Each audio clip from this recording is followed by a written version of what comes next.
ଶାଗ ମାଛ ଦରରେ ବିକିବା ଚଳିବ ନା ଯଦି ଚଳିବ ନିଆଁ ଚଳିବ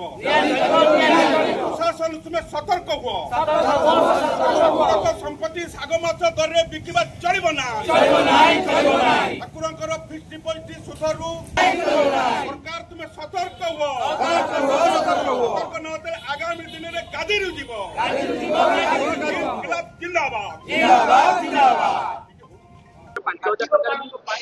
सत्यवादी एभली अराजकता चली आम साधारण इलेक्ट्रिक लाइन गोटे दशहरा पूजा समय गोटे 4-5 दिन है सत्यवादी जनसाधारण केवल भाव में भिन्नता होती तेणु भात हांडू गोटे छिपंती बोलते सत्यवादी अवस्था या माने लज्जा लगे कथा 6-7 वर्ष तले 9 एकर जमी की 11 कोटी ट्रेन बिक्री होती आज केमी 33 लाख बिक्री हम स्वतः सन्देह सृष्टि हम तेणु आम सरकार को निवेदन करुचु एनवायरनमेंट कमिशन को निवेदन करुचु और से लॉ डिपार्टमेंट को निवेदन करुचु तुम बोपा संपत्ति होते तुम्हें बोधे एमती शाग माछ दर बिक्री था एटा केवल ठाकुर संपत्ति ठाकुर नाबालक संपत्ति किंतु ठाकुर किए अच्छा से आम भर शक्ति दिंतु एवं यार जदि से बेंचमार्क वैल्यू न हुए आगामी दिन में जो परिस्थिति हम माने सरकार को मत चल साक्षीगोपाल ठाकुर जो भूसंपत्ति रही भूसंपत्ति जहाँ बिक्री होता ओडिया विश्वविद्यालय 11 कोटी 33 लाख टकर प्राय 7 वर्ष तले बिक्री होता 6 एकर 47 डिसमिल जमी बर्तमान बिका जाउछे जार मूल्य मात्र 33 लाख टकर बिक्री करने जहाँ मसुदा जहाँ आदेश कर बिकवाई यहाँ विरोध कर श्रद्धालु मैंने सत्यवादी सचेतन नागरिक मैंने एक कथा बहुत कमी जाइए जदि बजार दर को देखा जाए आज ये जमीर मूल्य 5 लाख टका डिसमिल हम एकर को जदि 5 लाख हुए 5 लाख टका जदि एक डिसमिल को हुए 5 कोटी टका हम गोटे एकर को ये कौ भाई भाव में 6 एकर 47 डिसमिल जमी को बिक्री करा जाउछि 33 लाख ये संदेह घर को निश्चित भाव में आसी उच्च न्यायालय मामला करा जड़े सेवायत बंधु आमर मामला रजू कर हाइकोर्ट रे एवं प्रतिवाद स्वरूप आज प्रतिवाद करा दाबी पत्र देवोत्तर कमिशनर विभाग अधिकारी मान सब दि यार सुसमाधान दरकार सत्यवादी ठाकुर जमी किणिक नबार किसी असुविधा ना किंतु शाग माछ दर जो किणा जा प्रतिरोध करा आगामी दिन में दृढ़ भाव में विरोध करा आम आशा कर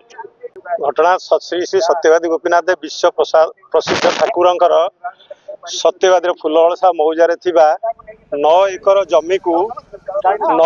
जमी को ओडिया विश्वविद्यालय प्रतिष्ठा करने सरकार 1918 मसीह 9 एकर जमी 11 कोटी टंका सांक्शन करथिले सेतेबेलर सरकार बीजेडी गवर्नमेंट बेले दर निर्धारित होता ओडिया यूनिवर्सिटी पुणी फर्दर एक्सटेंशन आउ 6 एकर जमी दरकार पड़ू ए कमिशनर एंडामेंट ए एग्जीक्यूटिव ऑफिसर चंचकता करी सरकार को सुविधा देला भली सुहाइला भली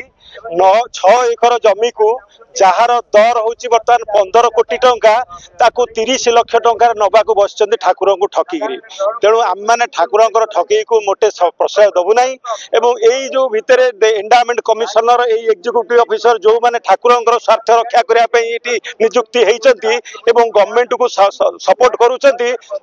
विरुद्ध इनक्वारी हो को बेसिस रे से आज दर कले 33,000 टंका 6 एकर जमी की एमाने केते लांच खाई गवर्नमेंट रु केते फायदा पाई तेणु आम चाहूँ खाली दिहंकर पैसा न बढ़ू किंतु एकर विरुद्ध रे सरकार दृढ़ कार्यानुष्ठान ग्रहण कर ठाकुर को उचित मूल्यर संपत्ति 6 एकर जमी की वर्तमान रेट तार 15 कोटी टंका दबा को पड़ो जदि न देवे ताले आम मैंने राजरास्ता को ओह्लैबू एवं सरकार विरुद्ध रे उच्च कार्यानुष्ठान ग्रहण कर मो ना सपन को सरकार मु नवरंगपुर जिला आसी आज साक्षी गोपाल मंदिर टिका दर्शन कर पुरी जगन्नाथ दर्शन कली ना यहाँ तो बहुत अन्याय कहीं बोले दिनक दिन सब संपत्ति ये अच्छे ठाकुर संपत्ति आम बिकवा कहीं ठाकुर संपत्ति अच्छी ये आम बिकिक से पैसा आम कौन करवा आम अन्यत्र आम उपाय करवा कौन ये करवा ठाकुर को धरिक ठीक नुह उचित मूल्य तो निश्चय पब्लिक जो ये मूल्यटा बढ़ी जाऊँगी गवर्नमेंट